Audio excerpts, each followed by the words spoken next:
Wonderful. Amazing. Okay, perfect. I will end this poll. Thank you so much for anyone who decided to fill that out. I really appreciate it. And let's dive right in, given that we have 30 minutes. So yeah, thank you so much for being here with us today. If we can go to the next slide. I am Bo. I am Tiimo's Inclusion and Belonging Lead. Just a couple of housekeeping things. There's the Q&A function that you're welcome to ask questions through. That is completely anonymous. If you want it to be, you can also ask your questions for Dr. Emily in the chat, and then we're going to make sure to answer them at the end. So any questions that you have, slap them in the chat or in the Q&A, and we'll get to them.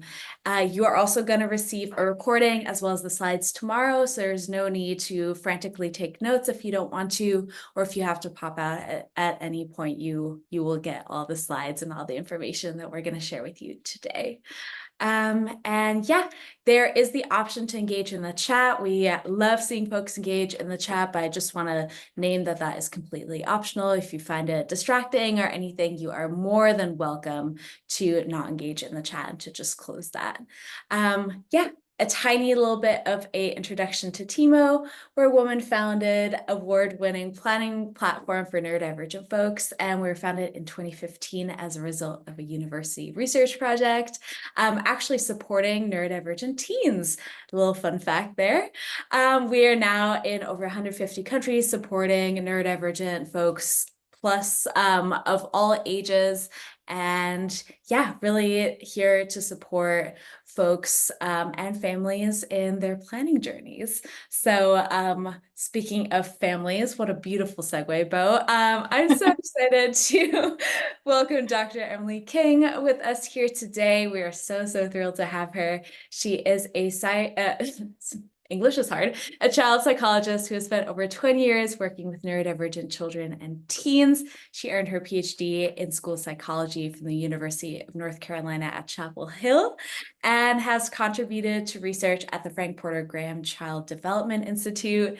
And after years of spending time as a school psychologist in public schools, she now runs a private practice out of North Carolina. Really curious if we have anyone here from North Carolina. We always have a really diverse group of people.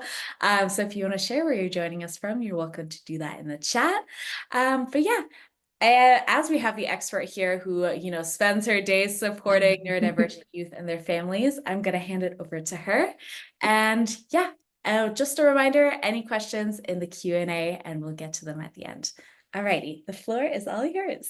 Thank you, Bo. Thank you all so much for having me and for hanging with us as we're getting all the things set up. I'm joining you from very rainy North Carolina. I feel like it's been raining for a long time after a tiny bit of sunshine yesterday. So I'm so excited to be here just to reach more of you and give a little taste of what I do and also the families that I support and the educators that I support, empowering you to help the kids and teens in your lives. So as Bo said, I've been doing this work for over 20 years, both as a school psychologist and a private practice psychologist, but I'm also a parent and I'm raising two neurodivergent boys. And I've attended so many meetings and so many consultation calls, and not only in my therapy practice, but in schools. So that is where I'm coming from. That's where all of this work is informed.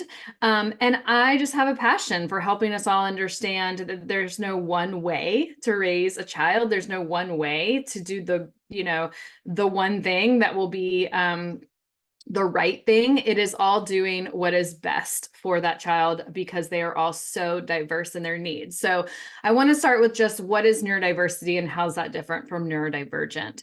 So I think of this as we are all neurodiverse as a population, and then some of us are neurodivergent. So what does that mean? So the umbrella term of this is, to me, clinically speaking, more like just an asynchronous developmental profile. And for many of our children and teens who have ADHD or who are autistic or have learning disabilities and giftedness, making them twice exceptional, they may have a strength in one area and a weakness that needs support in another area. And so when we think about neurodivergent, it is just learning in a different way from what we expect, the standardized curriculum or the standardized expectations for that age or grade, something that is different from the norm. It could be above, could be below, something that is just different from what we would expect for that age or grade of child. And if you are developing on this asynchronous path and the world around you is very standardized, the expectations around you are very standardized, this is going to give an anxious experience. And now we have anxiety in neurotypical populations as well. So the point I'm making today is just that generally speaking, neurodivergent kids and teens do tend to experience more anxiety. Some come to an anxious, temperament or anxious presentations because they're genetically wired that way, and anxiety does run in families. But we start to see some heightened anxiety in some neurodivergent populations when they start to separate from their families and go into schools.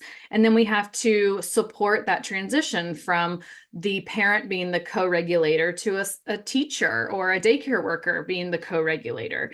And then over time, students will develop anxiety related to their experience. So later into school, is that because there's pressure with time or an internal pressure of perfectionism, which is just another way anxiety shows up?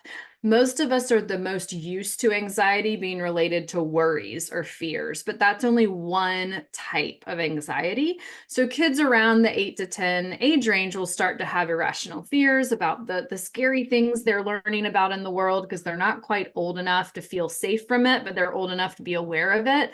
So we do get these irrational fears, or what I call in my practice, trick worries, and we help kids through that. But the point I want to make today is that's just one part of anxiety, and anxiety is going to show up in lots of different ways.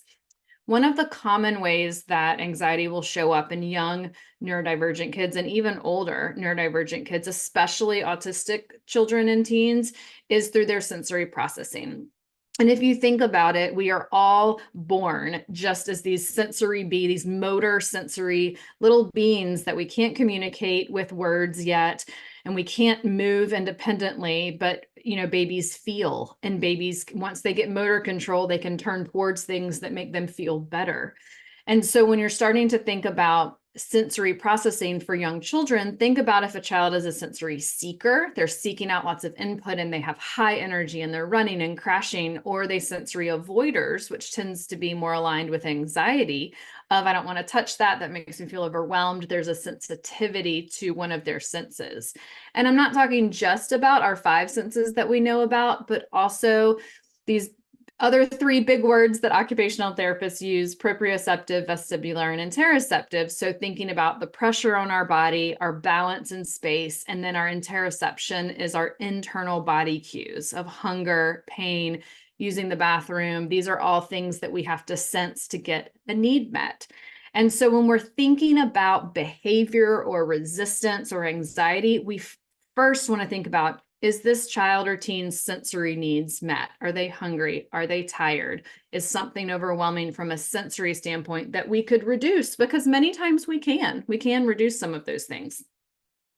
This is a graphic used commonly by conscious discipline. This is, very common brain research that many of us know in this profession and many educators know as well. I just really love conscious discipline's approach to describing these things. In the frontal lobe of our brain and our upper cortex is our executive state. And when we're calm and regulated and not experiencing too much anxiety, we can focus, we can, connect and think about what we're going to do. In our emotional state, our limbic system brain, that's where we're looking for connection, and we might be overwhelmed, but we're still able to talk to someone. The words might not be coming out in a very kind way, but we still are able to communicate. And then if we're in our brainstem or our survival state, the red portion there, we are really only trying to stay safe. And this is from an evolutionary standpoint.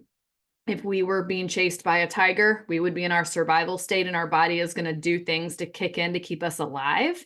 And we're not concerned at that moment about, doing something that would be in our executive state, like, finishing a math worksheet. So we have to think about moments that our kids may be going into their survival state and actually they're not in danger, but their brain is perceiving that they're in danger, that's when we often get some heightened anxiety in neurodivergent populations. So how that might show up is you might get physical aggression at times where you feel like as a parent, there's no need to be physically aggressive about this right now. However, your child might be using behavior as communication. So young children who may not have the words, especially if there is a speech and language delay or there's a pragmatic communication delay, which is common with autism, behavior may be them showing you what's wrong. They have an unmet need. Something is wrong that needs to be supported. Many times when we go into that survival state, we lose language. How many of us feel like I'm in a bad mood? I don't want to talk to anybody. That is you being in your emotional limbic state. You're probably not in survival as a fully grown adult with a fully developed brain, but our kids can fall into that survival state much easier. And Tina Payne Bryson and Dan Siegel talk a lot about flipping our lid. And so when we get very angry, often that is what shows up, but underneath that is an anxiety about loss of control and feeling like I cannot do what's being expected of me. I do not have the skills of what's being expected. And that could be, I don't have the skills to emotionally process that I don't like this breakfast you have fed me, and I don't know how to communicate that without showing you with my behavior. And then as kids develop more skills, we usually see less aggression, but sometimes it will come out in verbal ways. And kids are maybe not as physical, but as kids gain more impulse control as they get more mature, they may feel like at times they can control their body, but they can't control their words. So their words might come out really aggressively. Or how many of our kids will say things that they wouldn't say if they were calm, or we all do this. We say things we don't mean when we are upset. So just making the words could happen, but then they come out in very unkind ways. So they can say how they feel, but they may not be able to problem solve. And some kids can't even say how they feel. They might be unkind in those moments, and we're working on helping them. You can feel anything you need to feel, but we cannot be mean or hurtful. So working with kids on saying they're angry versus name calling or insulting someone, for instance. And then underneath that is probably a deep feeling of, I'm feeling angry because I'm not in control right now and I don't know what to do about this. So we see anger, but there's more underneath there. And so we have to start with our co-regulation first and helping kids feel, into their emotional brain, into their executive functioning brain, so that then we can help.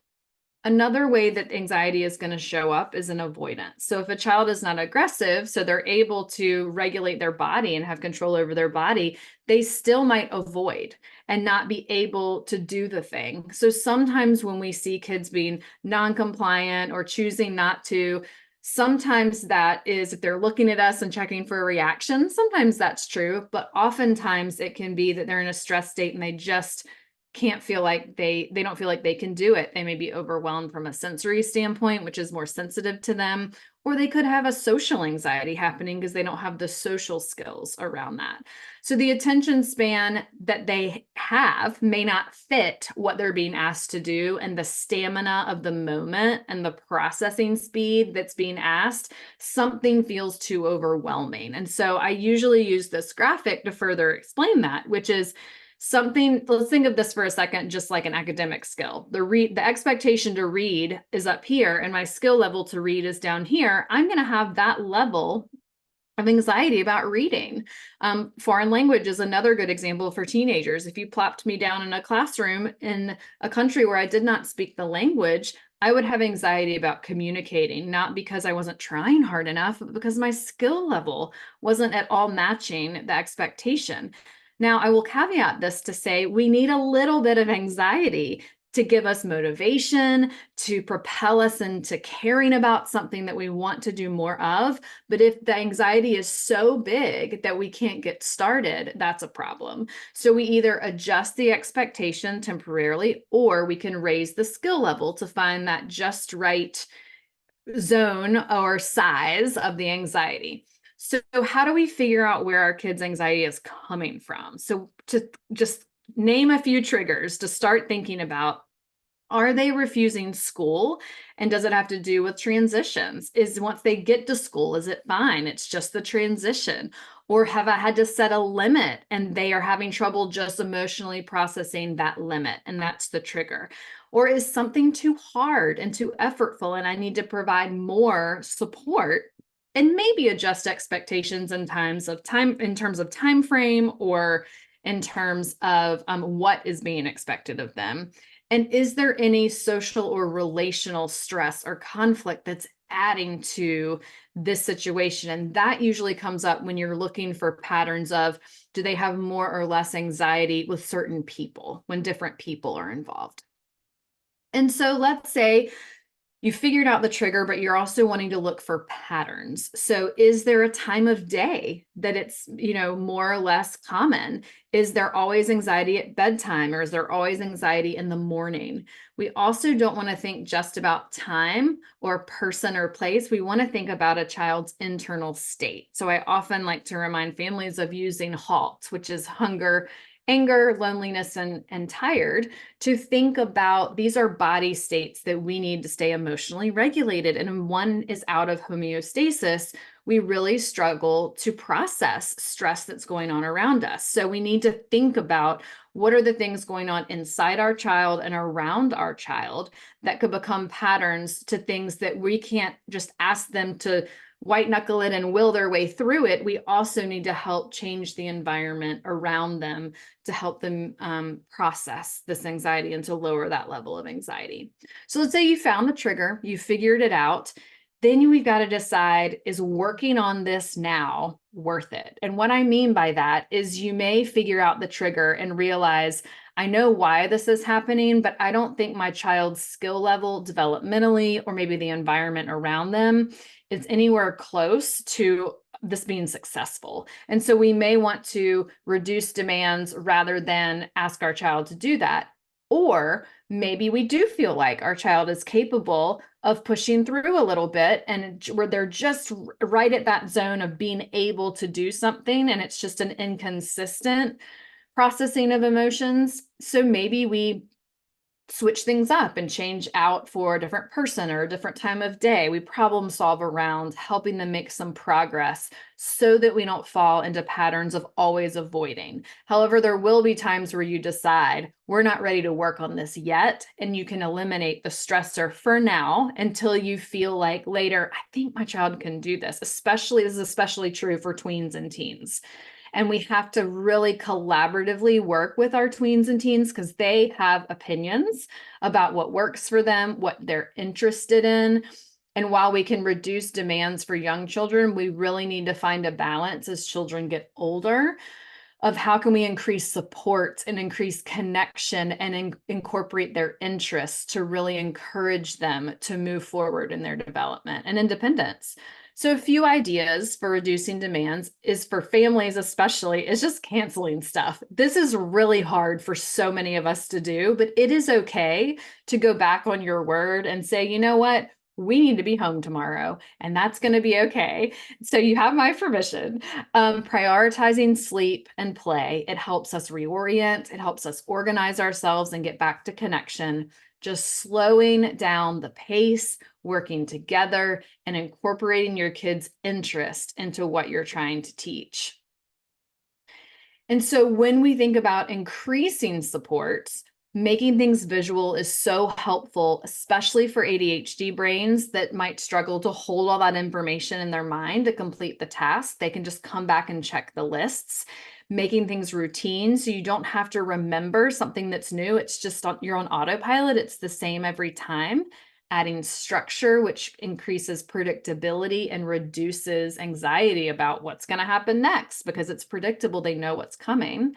And then interest being that feeling of this is my thing. I love this. It's regulating for me, which often for many kids involves music or many of us as adults too, involves music or movement, and thinking about helping their whole body feel safe and connected, which will help balance some of those anxious feelings. Ultimately, our goal is to help our kids practice frustration tolerance because anxiety spikes when we do not feel capable or safe. And so we need to normalize that there's this middle area of a learning curve, which we all know as adults. But as young kids, especially neurodivergent kids with sensitive nervous systems, they can get flooded with anxiety. And then they also can have some concrete and literal thinking that makes them feel like it's a binary approach of like, it's either okay or it's not okay. I can either go or I'm not going to go. I can either ride my bike super well or I'm never riding my bike. But that place in the middle of when we practice and fall down and get up again, and figuratively too, that's where the learning happens. So in my career of working with so many neurodivergent kids who are learning, this is, the biggest goal to work on is just their idea of tolerating the frustration and to be able to cope with that in a safe way. So we want to share our own experiences of learning and teach them that mistakes are absolutely uncomfortable. We want to validate that. We don't want to say, oh, you'll be fine. It's not that big of a deal, because it feels like a big deal to many of them. So we can validate that and remind them, but you're safe and I'm going to be right here with you. So we use that co-regulation. I'm going to be right here with you to try again. And they may have to take a break and try it again the next day, and that's okay. So we slow down the pace. Our emotions are lightning fast. So you're going to see all kinds of emotions, especially in sensitive kids, but it's the practice. It takes practice to not believe that negative self-talk. When kids say, I'm never going to be able to do it, or, I give up, all those things. Yep, they're in their emotional state and those things are going to come out. But after we, go through a whole day and sleep on it and process, helping your child decide, is this worth it to keep working on? And you're safe when you feel these emotions and you're validating them, that's when we get to the good stuff of learning. So I hope that gets you started thinking about this process of learning. I know this has been quick and short, but you can keep learning with me here and in my monthly parent workshops, and also, of course, on the course that I created on the Tiimo app, which we are going to talk about soon after the Q&A. Amazing. Gorgeous. Yeah. Thank Do you you so want me to much. stay on this slide? Do you You need can that a go little? to the next slide. Yeah, Okay, that's got it. perfect. So as Dr. Emily said, we have a very, very gorgeous course in the app with her that I highly, highly recommend that you take a peek at. You can also, through a little link that I'm going to share in the email afterwards, redeem 30% off Tiimo for a limited time. That's going to give you 30% off someone is drilling in my house. Okay, 1 second. I can't hear it. I can't hear it. Yeah. Super good timing. Okay, that's going to give you 30% off Tiimo for a year, and I highly, highly recommend that you check that out. You actually can also, like I said, share your subscription with up to 4 other family members, which is really gorgeous. So share it with your family, friends, partners, whatever. That subscription is there until the end of the week. So I suggest we turn off the slides so people can see your face for this. Sure, I love that. I have a very great first question here. Does neurodivergent mean only autism, or does it include ADHD? Yeah, it includes ADHD too. So like that slide at the very beginning of the presentation, y'all go back and look at that. There's a little bit of variability in how clinicians think about this. But in my experience and in my work, I like to think about neurodivergent as anything that is kind of outside the norm curve, being that, outside of the curve of like standardized grade level expectation or age level expectations for our kids. So yes, kids with ADHD struggle with executive function, struggle with organization, struggle with attention, and sometimes present a little bit younger socially. So there's some research about kids with ADHD presenting up to 3 years younger socially because they're missing cues, because they're moving so fast and they're not paying attention to everything. And so it makes sense that they would be developing a little bit behind the curve with some of those things. And again, these are all generalizations, and it's hard to study these kids because they're all so different. So anything I say, there's always a it depends attached to it. But yes, ADHD, autism, twice exceptionality, so a giftedness and learning disabilities. And then many of these presentations, of course, also have anxiety, because it makes sense, right? That we would feel anxious about some of our experiences if that's how our brain is wired. Yes. And then there's a question in the chat. How do you help a teenager regulate their emotions when they are trying to detach themselves from you? Co-regulation is hard with a teenager. Oh, yeah. Yes, I call this co-regulating big kids. So, I'll start by just a quick description of what co-regulation means to me, as I always think about rocking a baby. And so every single human, knows what to do. If you notice yourself when you pick up a baby, like your body relaxes, your voice changes. I'm always like, what is that? But we do it automatically, right? We are wired to co-regulate that helpless child, because all they can do is get their physical needs met, right? Well, many of our kids, big kids, tweens, teenagers, still need a co-regulator. So here's the tricky part with teenagers, is that the co-regulator may not be the parent. When teens are trying to pull away, the co-regulator may be an interest or a group of individuals who share an interest with them. Or if they're not, they don't have social strengths, it could be a mentor that can talk to them about their interest. Autistic individuals especially feel very regulated by talking through their great enthusiasms and interests, and that is their co-regulator. So noticing that it might be something outside of the parent-child interaction, where I know I have a 16-year-old, I understand they don't always want to talk to us, right? But making sure they do have people that they can talk to, but knowing it doesn't, especially with autism, it doesn't have to be a person. It could be a solo interest activity that we want to monitor, because we don't want kids to be slipping into solitude. We want to monitor their mood and make sure they're okay with that and not experiencing loneliness. However, many of them will feel regulated from deep work in their interest level. Yes. And then do you have any advice for parents who have partners or loved ones who are more of the toughen up and not the nurturing approach to parenting? Well, that is what I talk about in the Tiimo course, actually. So in that Tiimo course that Bo just mentioned, I take you through talking to your child, your other children, extended family, other people who need to understand better what neurodivergence is and how to support that. But I would say, just to answer this question, is remembering that many of these children, and you've got, your kid best, but many of these children who are flooded with anxiety cannot access their skills. So once you get the understanding from someone who comes from a toughen up background, and often these are generational shifts we have to make about parenting, about culture, right? That yes, we can quote unquote toughen up and maybe go along with something because we're being asked to do it out of fear. But that means we are pushing down emotion and pushing down connection, and it may not be an authentic compliance, or it might be the compliance without authentically feeling connected to wanting to do that thing, to motivation. So if we can help people understand that when we're flooded with anxiety, we can't access our skills to show you what we know or show you what we can do.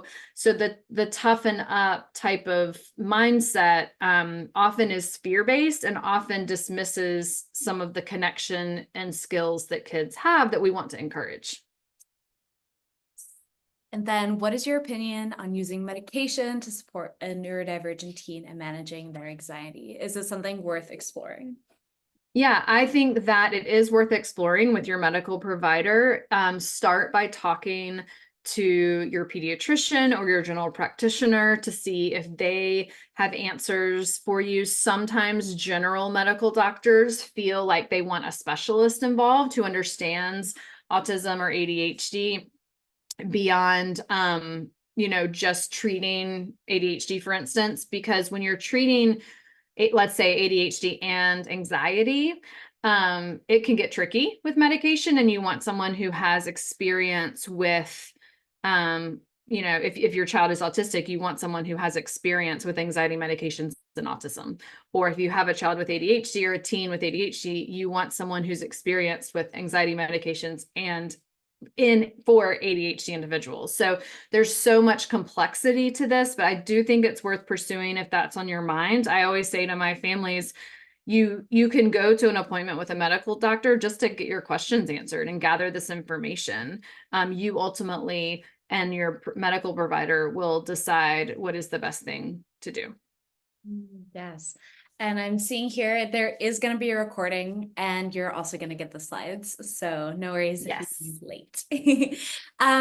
Here, you already answered this one a little bit, but do you have any tips on how to manage moving out for college as a teen, and with that not being the person who provides the most co-regulation during the week? Yeah, so this is the little bit of that, I mentioned it earlier when I was talking about young children and transitioning from like you being the co-regulator at home, and then they have to go to big school and they have a teacher now. This other huge shift happens when they move out of home and they are out in the world. And they, I think what's helpful to remember is that you can still co-regulate your child when they're physically not there. For teenagers, they text us, they connect with us, they send us memes, they like do things in ways that are not like rocking the baby, right? So how do you quote rock the baby with your teen or young adult?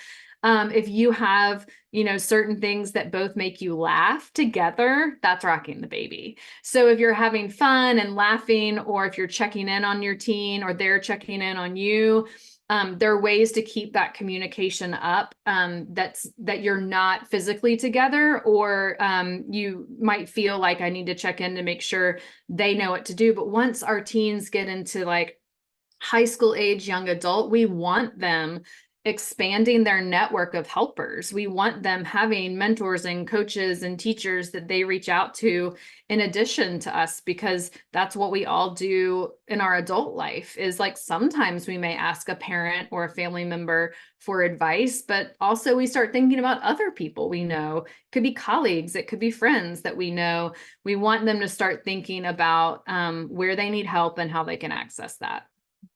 Yes.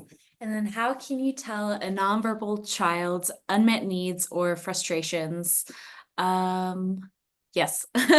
Yeah. So if you have a non-speaking child, you'll want to really help with I'm assuming they have a group of providers who potentially is helping you figure out communication, whether that is a speech language pathologist and an occupational therapist. There are ways that you can learn your child's own communication patterns without words. And so I would recommend talking to your child's care team about what is the best way for your child to communicate, because it's true, like we are culturally really used to communicating with words, but there are many nonverbal and ways to communicate, as well as ways through technology to communicate. And then I have a message or a question in the chat. ADHD step-parent to a 12-year-old with ADHD, maybe autism, and they're struggling with, the child is struggling with school siblings and feeling like life sucks and that her life is worse than everyone else's. She has a long school commute at the moment, is finding it really hard. Do you have any tips on how to help when the child is resistant to suggestions? Yeah, I missed the age of the child there. Is this a teenager? 12. Yeah. 12. So 12 is like, do they still act like a younger child or do they act like a teenager? It's a toss-up. I understand. But one reason that I ask, and the reason that when I say how old is the child, I'm really thinking like developmentally, because there's this shift that happens developmentally in the teenage years that could already be happening at 12, where kids don't want to hear what we have to say.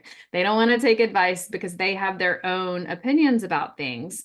The tricky part with this at age 12, or with tweens or young teenagers or neurodivergent teenagers in general, if they have some delays in their social emotional development, it could be that they're struggling to solve these problems and at the same time struggling to accept advice from others, because this drive for independence and autonomy is kicking in with regular development that happens to all of us when our identities are forming in the teen years. So it is such a balance, but So I sometimes say, make sure you have people in your life that can say the same thing that you just said. It was just not coming from you. And there may be ways that your child can hear your messaging from others, even if it's not coming from you. I sometimes say that half my job as a therapist is repeating something a parent has said, but for some reason it resonates. This is true of my kids too. They don't listen to me all the time. And so if there are ways through interest in media and other trusted people in your child's life to get some of those messages in, those might be some avenues to investigate. Love. And then how do you support, okay, how do you support low support needs autistic girl fresh off to college in the domain of social needs? So maintaining friendships and romantic relationships / masking burnout and transitioning. Yeah, so at that age, we really want to help late teens, young adults understand their own triggers and understand their needs for coping.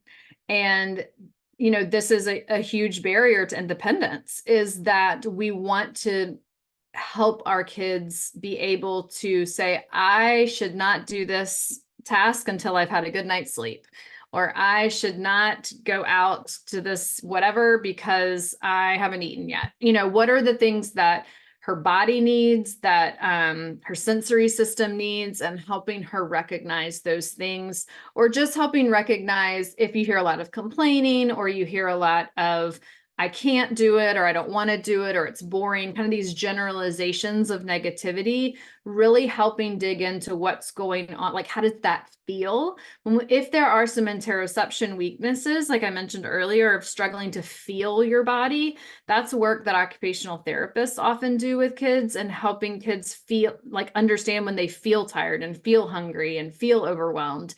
And so we want to make sure that kids can check in with themselves, because that's sometimes when parents get nervous about kids living independently, it's for those reasons. We're not sure they'll be able to know when to get themselves help or when to take a break. And we need to help build up those skills in our kids. Yes. These answers are so good. I don't even have kids, but I feel seen and spoken to. Thank you so much for sharing your wisdom with us today. As a You're reminder, so welcome. Dr. Emily has a course with us on talking to your kids and loved ones about neurodivergence. Highly recommend that you check that out.